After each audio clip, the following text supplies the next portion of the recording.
के लेक्चर में अगेन आ जाते हैं हम। Welcome back to arithmetic progression. Heading डालिए selection of terms in n AP, है ना।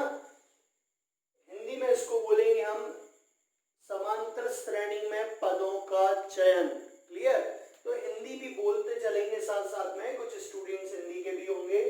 तो यहाँ पर क्या है, लिख वाली इंग्लिश में रहे, बाकी हिंदी में रिपीटेशन जरूर करते रहेंगे। Selection of terms in n AP मतलब ये हुआ कि आपको अगर टर्म सिलेक्ट करनी है, क्वेश्चन लिखा जाता है sum of 3 terms, sum of 5 terms, तो आपको वो 3 टर्म क्या लेट करनी है, आपको वो 5 टर्म्स क्या लेट करनी है, जिससे क्वेश्चन इजीली सॉल्व भी हो जाए और वो टर्म्स एपी में भी रहे। तो उसके लिए आपको सबसे पहले आप लिखिए, यहाँ पर नोट डाउन करिए, यहाँ लिखिए number of terms, number of terms, ठीक है। और फिर आप लिखेंगे यहाँ पर टर्म लिखेंगे, नंबर ऑफ टर्म के बाद आप लिखेंगे कौन कौन सी टर्म्स हैं, और थर्ड लिखेंगे आप क्या, थर्ड यहाँ पर लिखेंगे कॉमन डिफरेंस। कॉमन डिफरेंस क्या है उनका, ये तीनों चीजें यहाँ पर आप लिखिए। सबसे पहले अगर आपको नंबर ऑफ टर्म्स 3 लेट करनी हो, ठीक है, ये आपको बोला जाए सम ऑफ 3 टर्म्स, तो आपको 3 टर्म्स अगर लेट करनी है तो 3 टर्म्स लेट की जानी चाहिए, a minus D, a plus D. आप इनको देखेंगे तो ये अर्थमेटिक प्रोग्रेशन है, ठीक। इनका कॉमन डिफरेंस क्या है, डी है इसमें कॉमन डिफरेंस। तो ये आपको अगर जब भी बोला जाए कि 3 टर्म्स लेट करनी है तो आप बेटर रहेगा ये 3 टर्म्स आप लेट कर लेंगे तो क्वेश्चन इजीली सॉल्व हो जाएगा। ए और डी की, अब इसमें फायदा क्या होता है, देखिए जब आपको इनका सम गिवन होता है तो आप यहाँ से डायरेक्टली ए की वैल्यू निकाल पाते हैं। आप सम करेंगे तो डी से डी कैंसिल हो जाएगा, यहाँ से 3a की वैल्यू मिल जाएगी, मीन्स हमें a की वैल्यू मिल जाएगी।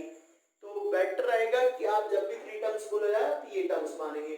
अब अगर बोला जाए कि नंबर ऑफ टर्म्स 4 लेट करनी है तो क्या करेंगे, तो लेते हैं a minus 3d, a minus D, a plus d and a plus 3d। तो ये लेते हैं हम 4 टर्म्स। अगर आपको 4 टर्म्स लेट करनी है देन ये वाली टर्म्स लेंगे। इनका कॉमन डिफरेंस आप देखेंगे तो 2d है, कोई रटना नहीं है कॉमन डिफरेंस, आप निकाल सकते हैं भाई। सेकंड माइनस फर्स्ट करिए, नेक्स्ट में से उसका पहले वाला आप माइनस करेंगे तो कॉमन डिफरेंस मिल जाएगा। कॉमन डिफरेंस मतलब सार्वंतर मिल जाएगा। अब अगर नंबर ऑफ टर्म्स 5 आपको लेट करनी है तो यहाँ क्या आ जाएगा, यहाँ आ जाएगा a minus 3d, a minus d, a और आ जाता है ना, ए और आ जाता है, बस इतना सा ऐड और हो जाएगा, ए और आ जाएगा a plus d and a plus 3d। तो ये कितनी टर्म्स हो गई, ये टर्म्स हो गई यहाँ पर 5 टर्म्स हो गई, ठीक है। क्लियर है। तो यहाँ पर अच्छा थोड़ा सा चेंज कर लेना है, इसको क्या करेंगे हम a माइनस 2d लेंगे और यहाँ a प्लस 2d लेंगे, क्योंकि जो कॉमन डिफरेंस आ रहा है वो क्या होना चाहिए, d होना चाहिए 5 टर्म्स में। जो ऑड ले रहे हैं हम, ऑड नंबर ऑफ टर्म्स ले रहे हैं उनमें कॉमन डिफरेंस हम d लेते हैं, जो इवन ले रहे हैं उसमें कॉमन डिफरेंस 2d लेते हैं। अब अगर 6 है तो यहाँ आ जाएगा a minus 5d, a minus 3d, a minus d, a plus d, a plus 3d and a plus 5d, और कॉमन डिफरेंस क्या हो जाएगा इसमें 2d हो जाएगा। क्लियर। तो अब आपको आ गया समझ में कि टर्म्स कैसे लेट करनी है। आप देखिए वैसे तो हमें 6 तक काफी थी, एनफ थी, अगर हमें 7 टर्म्स लेट करनी हुई तो आप समझ पा रहे हैं आपको क्या करना है, ये जो 5 टर्म्स ली थी इसमें a माइनस 3d भी आ जाएगा और a प्लस 3d भी आ जाएगा, क्योंकि कॉमन डिफरेंस d को लेते हुए हम टर्म्स इस तरीके से लेट करते हैं। वैसे एनफ है 6 टर्म्स तक। चलिए अब इससे रिलेटेड क्वेश्चंस वगैरह देखते हैं। चलिए तो हमने क्वेश्चन लिया है the sum of 3 numbers in AP is -3 and their product is 8, find the numbers. तो इस टाइप के क्वेश्चंस में आपको नंबर्स फाइंड करना है, सम ऑफ 3 नंबर्स गिवन है, प्रोडक्ट गिवन है। तो आपको यहाँ पर समझ जाना है कि इसमें इजी रहेगा कि हम टर्म्स ऐसी लेट कर लें कि उनका सम दे रखा है उसके बेसिस पर हम ए और बी की वैल्यू निकाल पाए। अब हिंदी में बात करें कि क्वेश्चन क्या दे रखा है, तो अब समझिए किसी समांतर श्रेणी के तीन पदों का योग दे रखा है हमें -3 एवं उनका गुणनफल हमें दे रखा है 8 और हमें बताना है कि वो तीनों संख्याएं क्या हैं। तो सबसे पहले हमने लेट कर लिया, late 3 numbers are a minus d, a and a plus d, ठीक है। ये हमने 3 numbers लेट कर लिया। अभी सिखाया था कि 3 numbers क्या लेट करना है, a minus d, a plus d, ये हमने लेट कर लिया। चलिए तो अब आपको गिवन है, given that sum of numbers आपको दे रखा है, means a minus d plus a plus d, ये आपको दे रखा है -3। तो d से तो d कैंसिल हो गया, यहाँ पर बचेगा 3a कितना दे रखा है भाई, 3 दे रखा है आपको -3। तो यहाँ से a कितना आएगा, the value of a is -1। a की वैल्यू मिल गई हमें -1, ये मिल गई हमें फर्स्ट टर्म। अगेन और क्या दे रखा है, given that product of 3 numbers, product दे रखा है a minus d into a plus d is equal to 8। ठीक है, समझ आ रहा है हमने क्या किया है, जो हमें गिवन है वो हमने अप्लाई किया है। अब इसमें a की वैल्यू चाहे तो आप रखते हैं, या फिर यहाँ देखिए a minus d a plus d, property लग गई a square minus d square, और यहाँ पर a तो चल ही रहा है, a की वैल्यू रख दीजिए -1, तो -1 minus d square, यहाँ भी -1 रखेंगे इज इक्वल टू 8, और देखें क्या हो जाएगा, -1 का अगर मल्टीप्लाई करते हैं तो 1 plus d square आ गया 8। क्लियर है, कोई दिक्कत तो नहीं है इसमें, सॉरी यहाँ पर प्लस आएगा क्योंकि a स्क्वायर है ना, तो ये आ जाएगा माइनस का, d स्क्वायर आ गया 8 plus 1 9, d आ जाएगा यहाँ से +-3। क्लियर, ये कितना आ गया +-3। अब आपको क्या फाइंड करना है इस क्वेश्चन में, फाइंड द नंबर्स, जो आपने नंबर लेट किए हैं वो नंबर्स आपको बताने हैं जिनका सम -3 है एंड प्रोडक्ट इज 8। तो आपको नंबर्स फाइंड करना है, means a minus d, a and a plus d आपको फाइंड करना है। a है -1, d को हम दो बार लेंगे, जब -1 ले रहे हैं, d हमने सबसे पहले लिया प्लस का 3। ओके, तो रख दीजिए दोनों वैल्यू इन नंबर्स में, क्या आ जाएंगे -1 -3 -1 प्लस 3, ये आ गया -4 -1 and 2। These are 3 numbers when d is +3। अब एक बार हम d -3 भी ले लेते हैं, -1 एंड d -3, तो इसमें रखिए a minus d, a and a plus d, हमने इसमें a की जगह -1 एंड d की जगह -3 रखा, ये आएगा 2 -1 -4, ये आ गए 3 नंबर्स। आप दोनों को ध्यान से देखेंगे तो एक जैसे ही दिख रहे हैं बट डिफरेंट है, क्योंकि यहाँ पर क्या हो रहा है, फर्स्ट टर्म चेंज हो रही है, कॉमन डिफरेंस तो इक्वल रहेगा क्योंकि d जो है यहाँ पर, हाँ खैर दोनों केसेस में अलग है, इसमें कॉमन डिफरेंस 3 लिया हमने प्लस का, इसमें कॉमन डिफरेंस -3 लिया है। तो दीज आर 3 नंबर्स, यहाँ पर ये दो अलग अलग तरीके से हैं, 2 -1 -4, दोनों ही यहाँ पर करेक्ट आंसर है। एक बार हमने d पॉजिटिव लिया, एक बार नेगेटिव लिया। क्लियर है, अगेन हमने सिमिलर क्वेश्चन लिया है, फाइंड 4 नंबर्स, ठीक है, इन AP whose sum is 20, ठीक है ना, and the sum of whose squares is 120। ऐसी 4 संख्याएं समांतर श्रेणी में ज्ञात करनी है हमें, जिनका योग 20 हो और the sum of whose squares means जिनके वर्गों का योग 120 हो। ऐसे हमें 4 नंबर्स फाइंड करना है। ओके, चलिए तो करते हैं हम सबसे पहले फाइंड सम ऑफ नंबर्स, कितना दे रखा है 20। सबसे पहले लेट करिए, लेट 4 नंबर्स है ना, 4 नंबर्स मैंने आपको बताया था, जब भी आप 4 नंबर्स लेट करेंगे तो AP में क्या लेट करेंगे, a minus 2d, a minus 3d था भाई, a minus 3d था, a minus 3d, a minus d,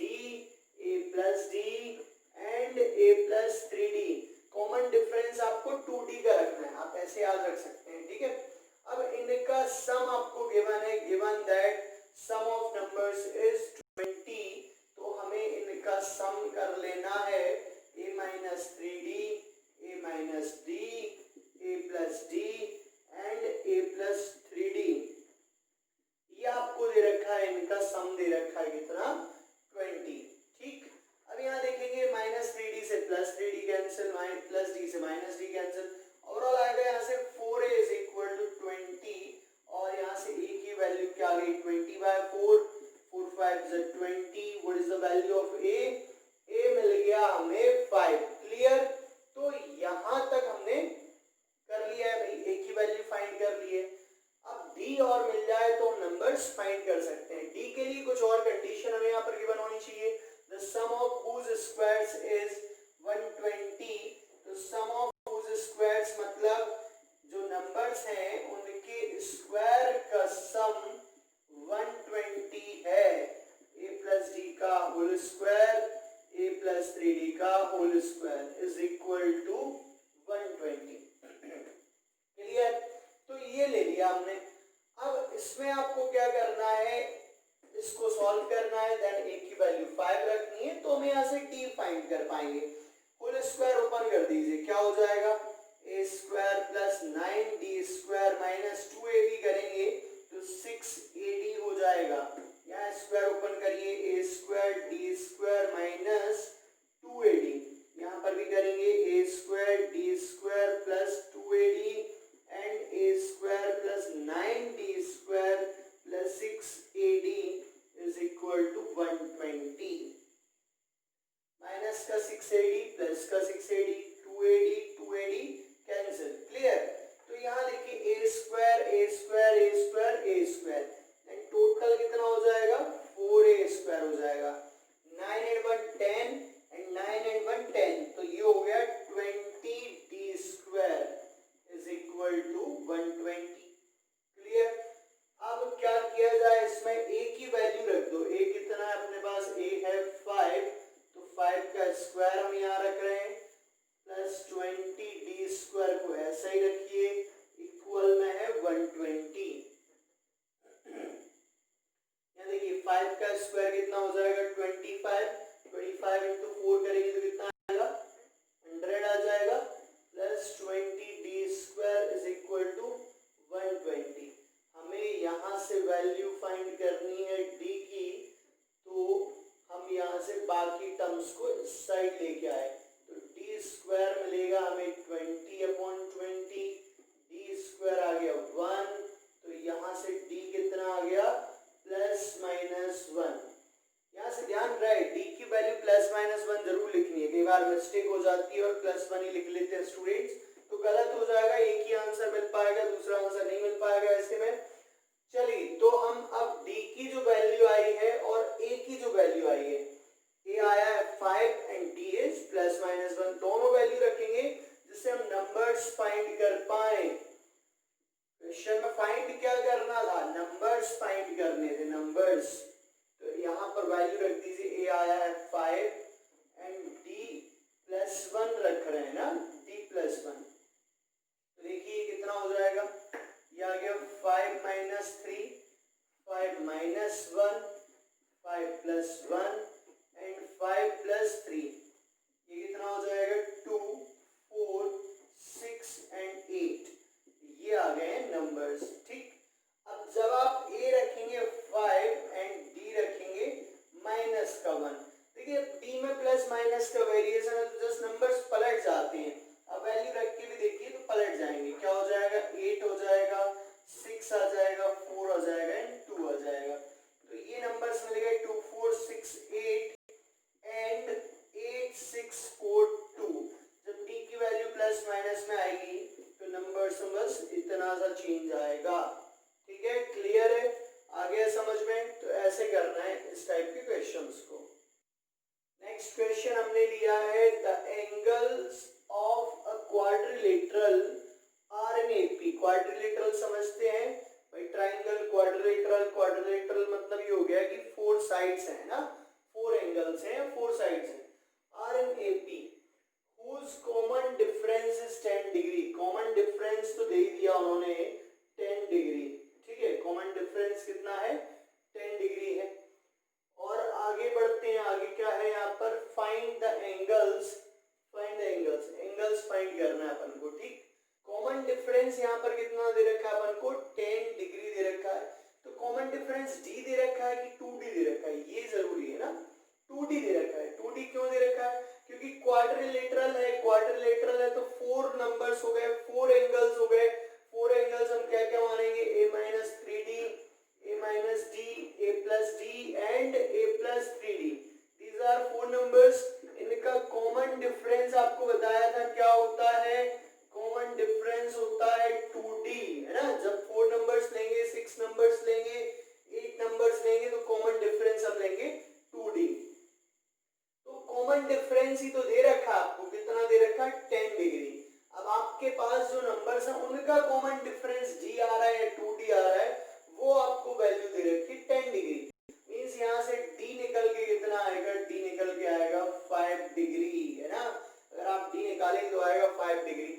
दूसरी चीज देखिए यहाँ पर क्या है, कोई भी क्वाड्रिलेटरल है तो यहाँ पर 4 एंगल्स हैं। क्वाड्रिलेटरल में टोटल सम कितना होगा, सम ऑफ एंगल्स 360 डिग्री होगा। अगर ट्राइंगल होता तो टोटल सम कितना होता, टोटल सम हो जाता कितना, 180 डिग्री होता कि नहीं, 180 डिग्री होता।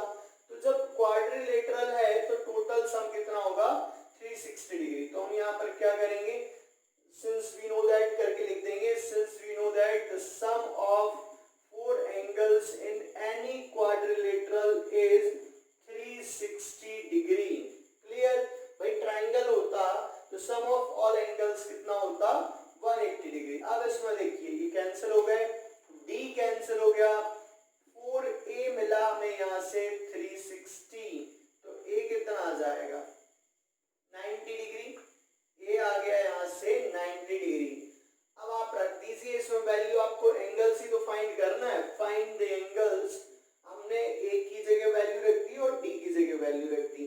a है 90 degree, a minus 3d, a minus d, a plus d and a plus 3d।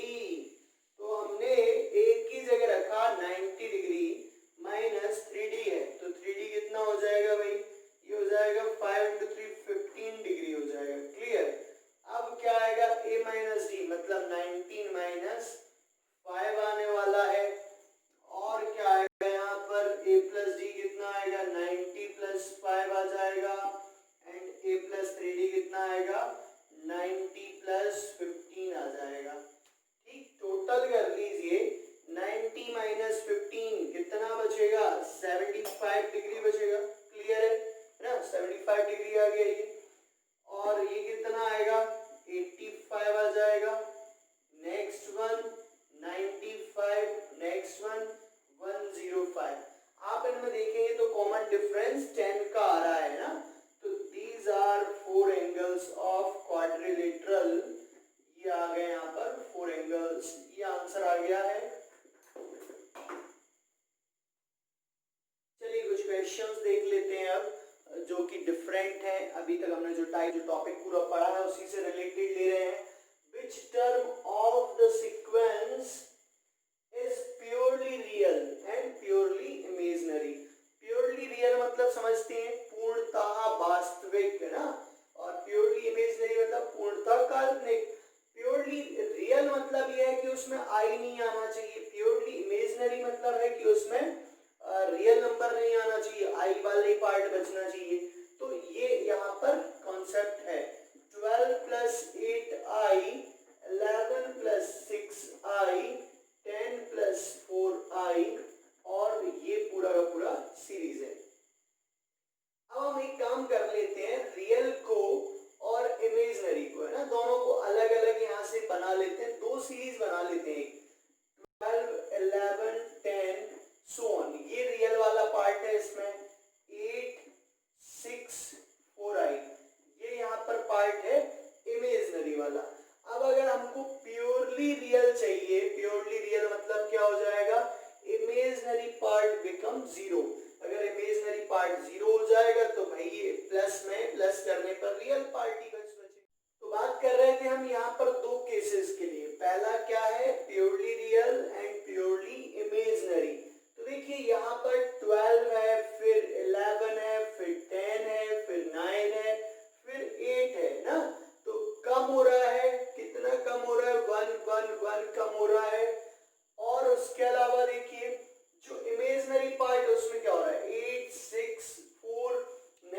समझ गए होंगे क्या आएगा 2 और नेक्स्ट समझ गए होंगे 0। तो ये टर्म है जब इमेजिनरी पार्ट 0 होने वाला है 1 2 3 4 5 मतलब n equal to fifth term ऐसी है जब इमेजिनरी पार्ट बिकम 0। तो जो टर्म है that is totally purely real हो जाएगी, है ना, शुद्ध वास्तविक हो जाएगी जब काल्पनिक भाग 0 हो जाएगा।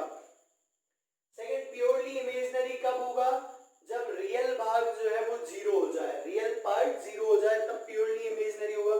तो रियल पार्ट 0 कब होगा, देखिए 12 11 10 9 8 7 6 5 4 3 2 1 0। तो ये कौन सा टर्म है, 30th टर्म है ना, 12 तो यही हो गए और एक ये 30th। तो n की वैल्यू आ गई 13 एंड 13 जब होगा तब real part become 0 and that term is totally purely imaginary. Clear. तो ये हो गया क्वेश्चन सॉल्व। आप इसको दूसरे तरीके से भी सॉल्व कर सकते थे। कैसे, आपने ये सीरीज ले ली, ठीक है, और इसमें आप देख लेके चलिए कि कौन सी टर्म जो है वो 0 है, तो ऑटोमेटिकली निकल आएगा यहाँ से फिफ्थ टर्म इज 0। जैसे हम करते थे which term is 200, तो इस तरीके से सॉल्व करेंगे which term is 0। आप क्या करेंगे, nth टर्म लेके चल लेंगे कि nth टर्म is 0 और आपको फर्स्ट टर्म पता है, कॉमन डिफरेंस पता है, n फाइंड कर लेंगे। ऐसे ही इसके लिए भी आप कर सकते हैं। तो दोनों तरीके से क्वेश्चन को सॉल्व किया जा सकता है। तो अब हम नया टॉपिक स्टार्ट कर रहे हैं, अरिथमेटिक मीन। कुछ क्वेश्चंस अब प्रैक्टिस करते चल रहे हैं और नए टॉपिक्स भी यहाँ पर हम समझते चल रहे हैं, ठीक। तो अब नेक्स्ट टॉपिक स्टार्ट हो रहा है यहाँ पर अरिथमेटिक मीन।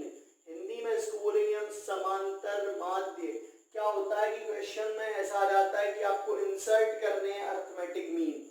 2 नंबर्स गिवन आ जाएंगे, एनी 2 नंबर्स आपको गिवन होंगे और बोला जाएगा कि इसके बीच में भाई 3 अरिथमेटिक मीन आप इंसर्ट करिए या एक अरिथमेटिक मीन इंसर्ट करिए। तो इस टाइप के क्वेश्चंस में हम कैसे सॉल्व करते हैं समझिए। तो अरिथमेटिक मीन तो आप जानते ही हैं, जैसे a और b मान लीजिए 2 नंबर्स हैं और अरिथमेटिक मीन को कैपिटल A से डिनोट कर रहे हैं। तो अरिथमेटिक मीन का जो कॉन्सेप्ट है वो वही है जो नॉर्मल मीन वाला है, a + b/2, ठीक है ना। आप क्या करेंगे, दोनों नंबर को प्लस करके 2 से डिवाइड करेंगे तो अरिथमेटिक मीन मिल जाएगा। तो यहाँ से हमने अरिथमेटिक मीन फाइंड करने का तरीका तो हमें पता है। फॉर 2 नंबर्स में तो हमें पता है अरिथमेटिक मीन हमें कैसे फाइंड करना है, और फाइंड हो गया तो आप इंसर्ट तो कर ही लेंगे। तो ये है insertion of a single arithmetic mean between a and b। अब बात करते हैं कि अगर हमें बहुत सारे अरिथमेटिक मीन इंसर्ट करने, like n arithmetic mean insert करने हमें between 2 numbers a and b, तो n अरिथमेटिक मीन को नाम दिया जाएगा a1 a2 a3 और an तक, है ना। ये नंबर्स हमने दे दिए और यहाँ पर 2 नंबर्स हैं a b। जरा ध्यान से देखिए, अब टोटल नंबर ऑफ टर्म्स कितनी हो गई इसमें, नंबर ऑफ टर्म्स, ध्यान से देखिए, ध्यान से ना, नंबर ऑफ टर्म्स टोटल कितनी हो गई यहाँ पर, n तो अरिथमेटिक मीन ही है और 2 यहाँ पर a एंड b है, तो टोटल नंबर ऑफ टर्म्स जो हो जाएंगी वो हो जाएंगी n+2। क्लियर, n+2 हो जाएंगी। अब इसमें देखिए जो a1 है, a1 ये कौन सी टर्म है, एक्चुअल में ये सेकंड टर्म है। सेकंड टर्म अगर हम इसको ऐसे लिखें a+d a+2d a+3d इस तरीके से लिखें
लास्ट टर्म वाला। अब एल की जगह क्या आएगा, बी आएगा, क्योंकि लास्ट टर्म इसमें क्या है, बी है, अंतिम पद यहाँ पर बी है, और फर्स्ट टर्म तो ए ही है, तो ए आना है उसकी जगह।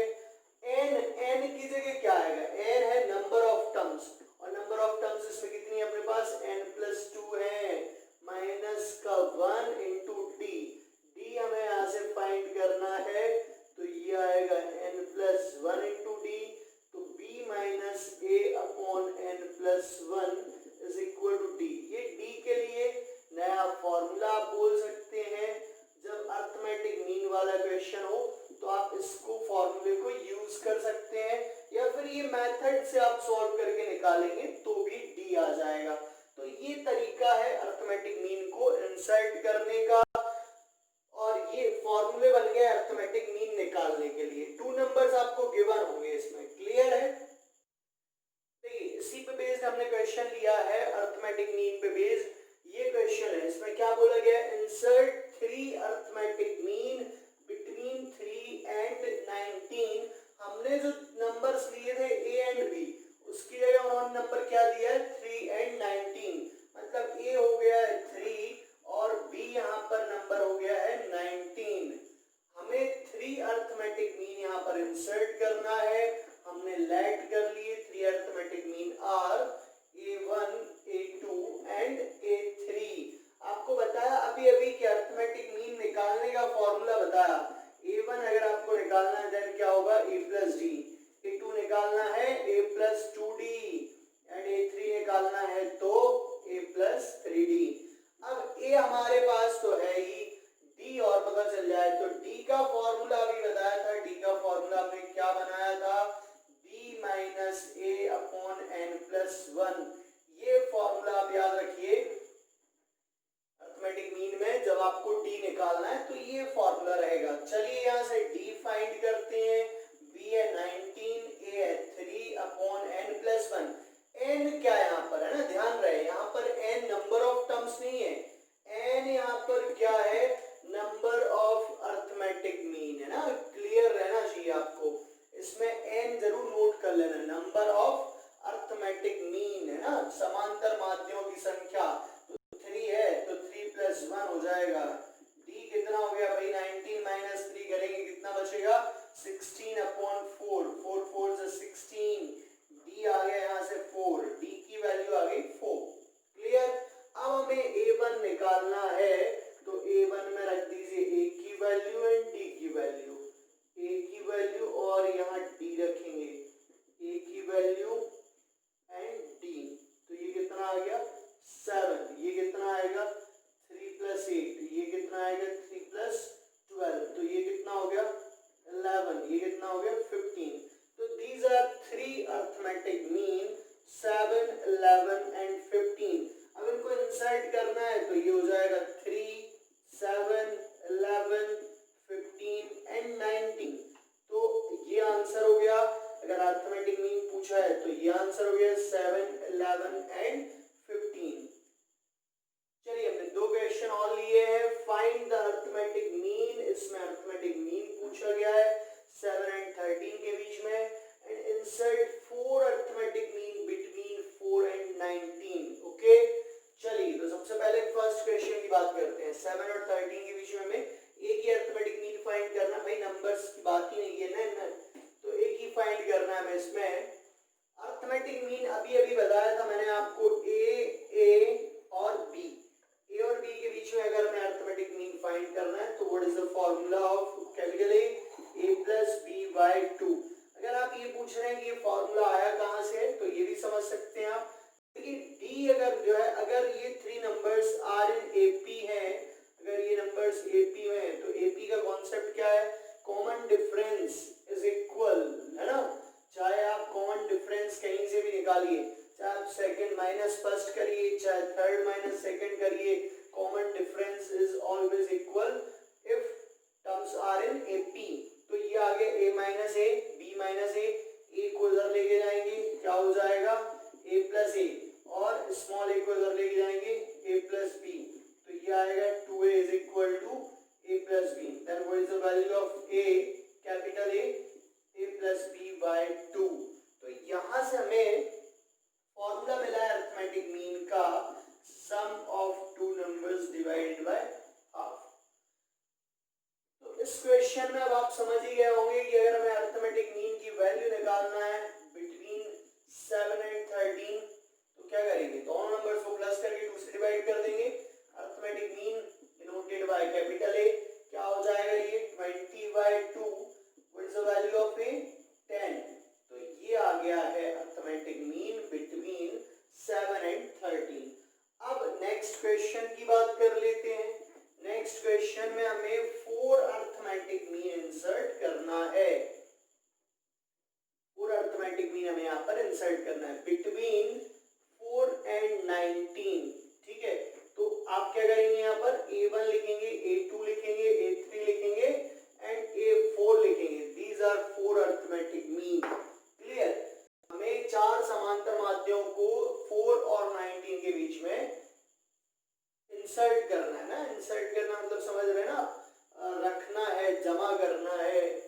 तो स्मॉल a की वैल्यू हुई 4, स्मॉल a यहाँ पर फर्स्ट टर्म को दिखा रहा है, एंड b की वैल्यू हुई 19, b किसको दिखा रहा है, यहाँ पर लास्ट टर्म को दिखा रहा है।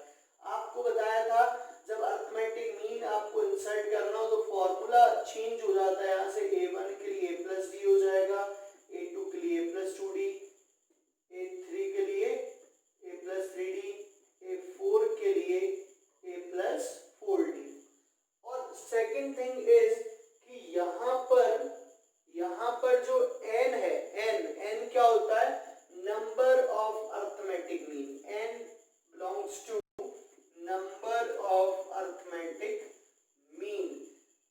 ठीक है ना, क्लियर है, मतलब n हो गया इसमें 4, नंबर ऑफ अरिथमेटिक मीन यहाँ पर कितने हैं, 4 है।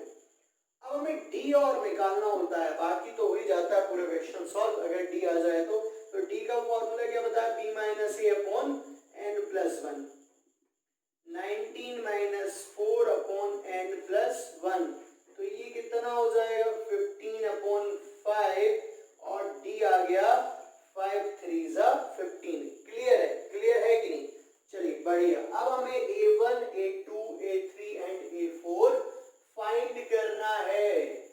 चलिए तो करते हैं फाइंड। a1 कितना है, a1 है a प्लस डी, a कितना है भाई, a है 4, d कितना है 3, देन टोटल कितना आ गया 7। a2 बताइए a प्लस 2d, a कितना है, a है 4 एंड d कितना है 3, तो ये आ गया 4 प्लस 6, टोटल कितना हो जाएगा 10। और a3 की बात कर लें, a plus 3d, 4 plus 3 into 3, तो ये आ जाएगा 4 प्लस 9, टोटल कितना हो गया 13। एंड लास्ट हो गया a4, a plus 4d, a है 4 और ये है कितना 3, तो आ गया 4 plus 12, what is the value of a4 16। तो these are 4 arithmetic means 7 10 13 and 16।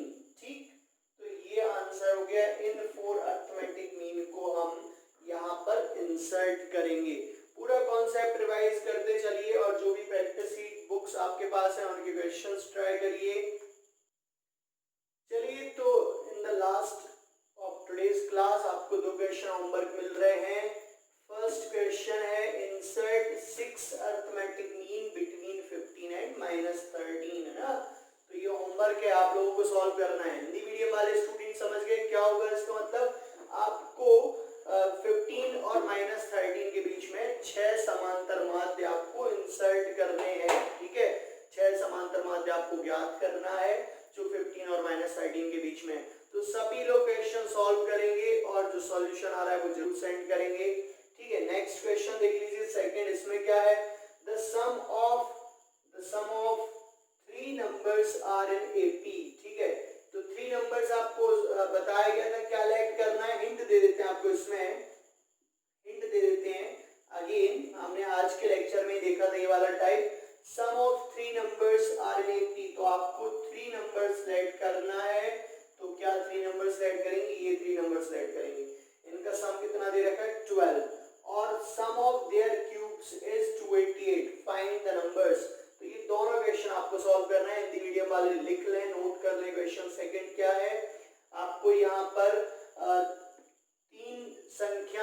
कि समांतर श्रेणी में है उनका योग दे रखा है 12 और उनके घनों का वर्ग उनके घनों का जो योग है वो दे रखा है 288।